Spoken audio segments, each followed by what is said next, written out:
Привет.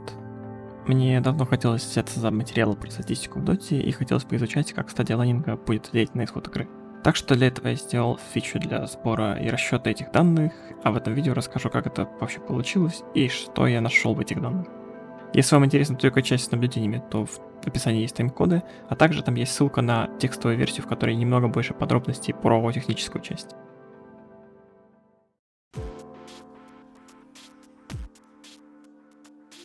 Началось все с того, что человек с ником Фейзи в Дискорде предложил мне интересную идею — собрать статистику героев в играх, где они были в отстающей позиции. Идея мне, конечно, понравилась, но сразу возникли вопросы. Как вообще определять, что герой позади, как определять преимущества и что можно сделать с текущими техническими ограничениями. В текстовой версии описано чуть более подробно, как это все происходило, но самое главное, что нужно знать. Во-первых, код хаба статистики, который у меня работает на сайте, писался на коленке и очень давно, и его не очень приятно менять. Во-вторых, фактически структуру данных сейчас уже не изменить. Технически это, конечно, возможно, но фактически нет. В-третьих, нужно думать, как на основе имеющихся данных можно все это посчитать. В-четвертых, оценивать отставание тяжело, и данных для этого я не храню. Но зато есть данные по стадии лайнинга, так что все сводится к статистике линий. По сути, статистика лайнинга и задает вектор для отставания героя и для его лидерства по игре. Решением для оценки состояния линии и выбора победителя стал показатель эффективности. Возникает закономерный вопрос: что это за эффективность такая и как она вообще считается? Это такой показатель, который используется на OpenDota, тоже для оценки состояния линии, и рассчитывается он из сравнения общего количества золота, которое может заработать за 10 минут, добивая крипов, пассивного золота и так далее, и реального золота, которое герой заработал за это время. В итоге получается процент, который говорит о том, как много из возможных ресурсов герой получил. У кого из оппонентов на линии выше эффективность, тот и выиграл линию. Главная проблема — этот показатель полностью зависит от золота. Это может приводить к ряду проблем, о которых речь пойдет позже, но в целом этот показатель прекрасно подходит для наших целей. Главное, что нужно понимать, любой фактор, который влияет на победу на линии, так или иначе отражается и на золоте тоже, будь то разрушенная вышка, убийство, смерть или эффективный фарм линии с переходом в лес. Но как в таком случае оценивать саппортов? У меня было несколько мыслей на этот счет, но лучшим решением в итоге, как с технической, так и с практической стороны, оказалось приравнивание саппортов к ближайшему кору. Например, если речь идет о саппорте на легкой линии, то оцениваться он будет по эффективности кора на легкой линии. На миде — саппорт на миде, и кор на миде, и так далее. Что же в итоге? Я сделал несколько хитрых запросов и бам-бам-бам применил их в базе данных матчей на 6К и выше ММР в патче 7.27. Смотреть на соревновательные матчи в этом плане бессмысленно, результаты там примерно такие же, но данных сильно меньше, так что мы будем работать именно с рейтинговыми матчами.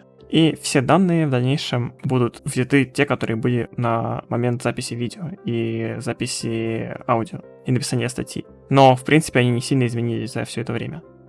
И было бы немного тупо, если бы речь шла только о проценте побед на линии, потому что сам по себе этот показатель ничего не значит. Поэтому есть несколько разных показателей. Во-первых, это общее количество матчей, точнее говоря, количество игр с оппонентом на линии. Потому что это число может отличаться от количества матчей всего, потому что в некоторых матчах герой может стоять на пустой линии. Это победы на линии, работает как обычный винрейт, ничья оценивается в половину победы. Ранг — это что-то вроде умной сортировки по винрейту, который учитывает также среднее преимущество, средний недостаток и процент побед при разных исходах на линии. Среднее преимущество и средний недостаток — это насколько сильно герой опережает оппонента в среднем, если выигрывает линию, или насколько сильно отстает, если проигрывает линию. Грубо говоря, насколько сильно он выигрывает или проигрывает в целом. И исходы. На каждой из трех исходов — победа, равная линия или проигранная линия — есть по два показателя.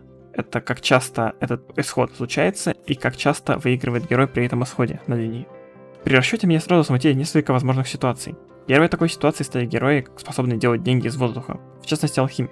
Я переживал, что он вообще займет первое место по проценту побед на линии. И хоть этот герой и оказался в итоге на втором месте, и иногда попадал на первое место, но его показатели в целом выглядят далеко не такими страшными, как может показаться. И доминирует он на выигранной линии сравнительно не сильно. Я связываю это с тем, что он начинает сильно разгоняться по фарму уже ближе к 10-й минуте и после нее. Вторым спорным случаем стала победа за счет ухода в лес. И тут сразу нужно оговорить, что речь идет не о полном уходе с линии, а о фарме леса одновременно с линией, иначе герой будет считаться лесником при анализе матча. И в целом, если об этом чуть подумать, то в принципе кажется нормально допустить, что герой, который способен фармить и линию, и лес одновременно, и при этом получать больше золота, в принципе может считаться победителем на линии. Последним спорным сценарием стала победа на линии под фокусом. Или я стоял линию 1 против 3 и проиграл ее, но на самом деле я ее выиграл. И все это вроде бы звучит прекрасно, пока не начинаешь думать об этом глубже. Нет, выиграть линию и проиграть ее нельзя. Если ты проиграл линию, то ты ее проиграл, и неважно, что при этом происходило. Насколько для героя важно выиграть линию и какой импакт он может вносить в дальнейшем, можно оценить по остальным показателям. В частности, по винрейту при проигранной линии.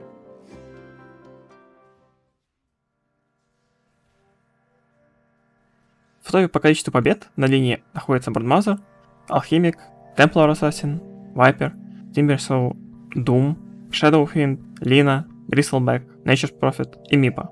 Большая часть из этого списка в основном мидеры, что в принципе не сильно удивительно, потому что мидеры обычно идут на мид именно из-за своей силы на линии и из-за возможности разгона с мида. На миде есть два удобных лагеря крипов, которые можно удобно фармить. На боковых линиях больше прессинг и больше драк, что способствует проигранным линиям. И при этом у большинства саппортов и керри очень высокие винрейты при выигранной линии, но низкая или средняя частота побед на линии. У мидеров ситуация зачастую обратна.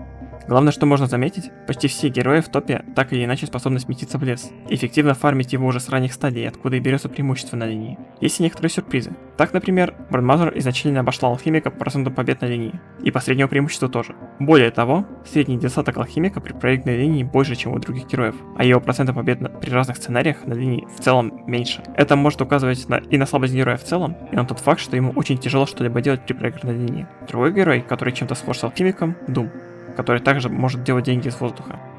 Впрочем, нельзя сказать, что в этом заключается его секрет, потому что его показатели сильно лучше, чем у Алхимика. Еще одним интересным наблюдением стала Лина, которая оказалась в топе, при том, что на таких рейтингах она чаще фигурирует в роли суппорта 4-й позиции, нежели в роли мидера. Мидером она выступает лишь в 40% случаев. Фактически она оказывается самым сильным на линии героем поддержки. Впрочем, при этом показатели побед, в особенности побед по проигранной линии, у нее держатся ниже среднего. И это роднит Лину с Бристлбэком. Этот зверь тоже не самый частый гость на центральной линии и имеет очень высокий процент побед на линии, но при этом имеет худший процент побед при проигранной линии среди всех героев. И также у него очень плохой процент побед при ничьей на линии, в районе 30%. Чуть ниже в топе появляются сразу 3 героя, которые почти никогда не появляются на центральной линии.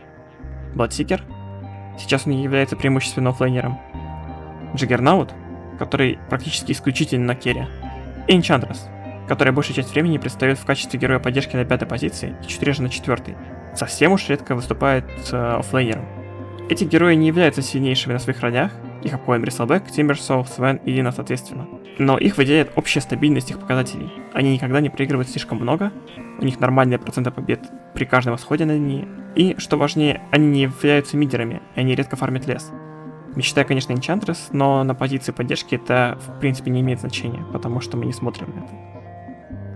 И в этом месте мне бы на минутку хотелось привлечь внимание к тому, насколько хорошо статистика линий отражает реальную картину, к которой мы и так уже все привыкли. Продолжая разговор про поражение на линии, нет ни одного героя, у которого бы этот показатель был выше 50%. Иными словами, проигранная линия, вне зависимости от героя, сильно понижает шансы на победу, и стоит попытаться хотя бы держать линию равной. Но, очевидно, не всем героям настолько критично выиграть линию для победы в игре. Для начала стоит обозначить контекст. Самый высокий показатель побед при проигранной линии у Инвокера – 39,7%. Самый низкий у Бристлбэка – 22%. Средний показатель держится в районе 33,8%. Больше всего я ожидал увидеть в самом верху по этому показателю героев вроде Спектры, Антимага или Террорблейда, которые зачастую проигрывают линию и догоняются в лесу после. Однако большая часть героев по этому показателю в топ-10 это оффлейнеры и суппорты. На первых местах закрепились Инвокер, который часто выступает и мидером, и суппортом 4-кой, Чен, практически исключительно суппорт, Визаж, который в равной степени может быть основой на легкой, на сложной или на центре, Клинкс, в основном герой основы, и Магнус, в основном герой основы в центре. Любопытно, однако, посмотреть на список героев с самыми низкими значениями по этому показателю. Помимо Бристлбэка, над ней нас также ждут Гирокоптер, Рейскинг, Пудж, Лина, Омни Найт, Кунка, Enchantress. Также любопытно, что именно здесь находятся многие герои, у которых относительно высокие проценты побед на выигранной линии, в том числе ряд традиционных керри, зависимых от автоатак, вроде Манги Кинга или Лавстиллера. Это может указывать на их нужду выиграть линию и сноуболиться от хорошего начала.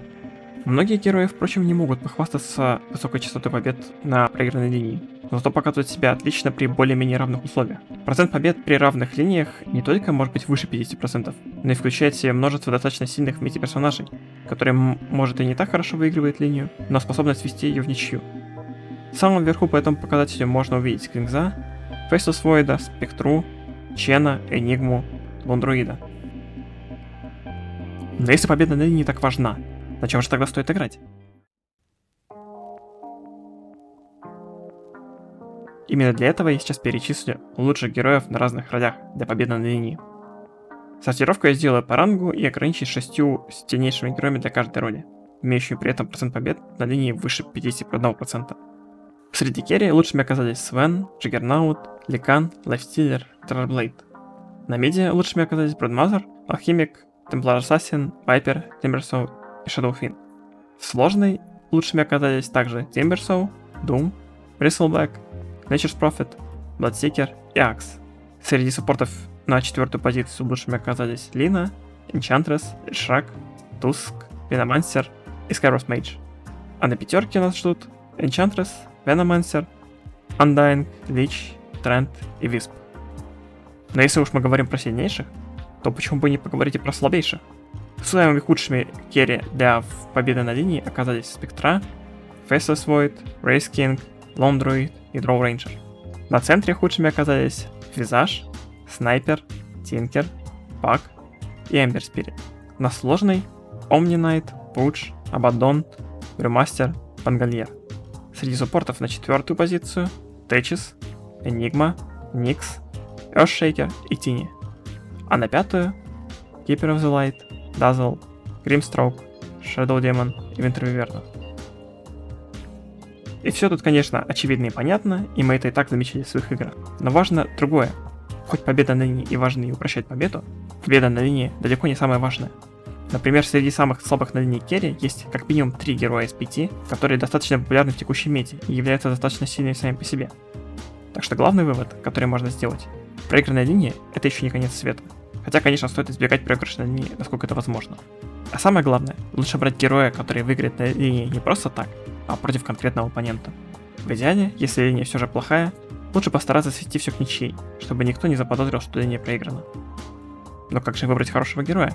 На самом деле, именно для этих случаев я теперь включил компонент со статистикой ланингов для всех отчетов по ранкедам, начиная с патча 7.27, а заодно в сводном отчете по соревновательному сезону и метовых отчетах. И там можно поизучать не только общую статистику для всех героев, но и посмотреть, кто и против кого силен на линии, или же слаб. Ну а на этом все. Подписывайтесь на канал, на паблик ВК, на канал в Телеге и на мой Твиттер. Я работаю над еще одним материалом по линиям в Доте и буду рад услышать ваш фидбэк в комментариях. Ну а заодно делитесь своими находками, кто знает, что интересного можно найти в статистике. Ссылки на все будут в описании видео. Ну а на этом я с вами прощаюсь. Удачи вам и, конечно же, не проигрывать линии.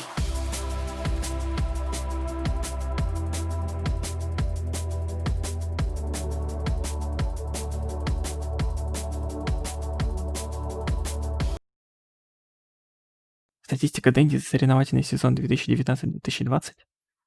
34 линии проиграно, 32 линии в ничью, 27 линий выиграно.